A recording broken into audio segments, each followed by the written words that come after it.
Meryl Streep's career was, in fact, shaped under the shadow of a great love. Today, I want to tell you one of Hollywood's most tragic yet equally noble love stories.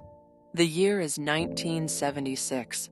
In New York's Central Park, a Shakespeare play is being staged, Measure for Measure.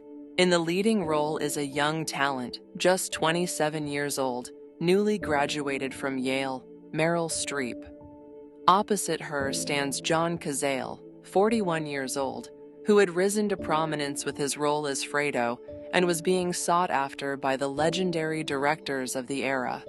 The very day they share the same stage, a great love begins between them.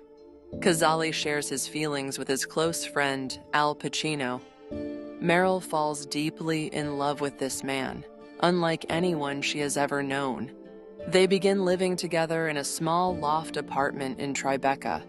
But in May 1977, a doctor's appointment shatters their world. John is diagnosed with advanced stage lung cancer.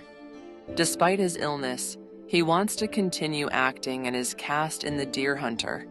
Meryl accepts a supporting role in the film so she won't leave him alone. However, there is a major problem. The production company does not want to cover the high insurance costs of an actor who is dying and tries to remove John from the cast. Led by Robert De Niro, the entire team fights fiercely for John Cazale to remain in the film.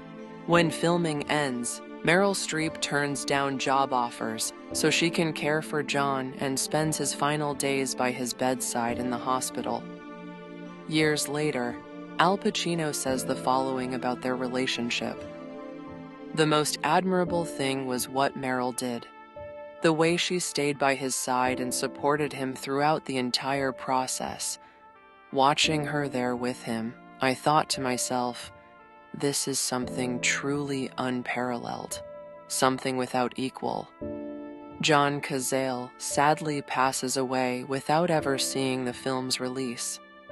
So how was he able to take part in this film, despite producers not wanting him because he was dying? Years later, Meryl Streep explains the noble act that made it possible.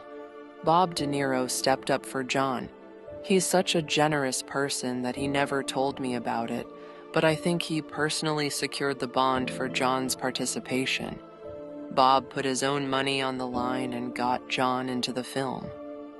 As a fan of Meryl Streep, I always felt that even in her most sincere laughter, there was a deep sadness somewhere within.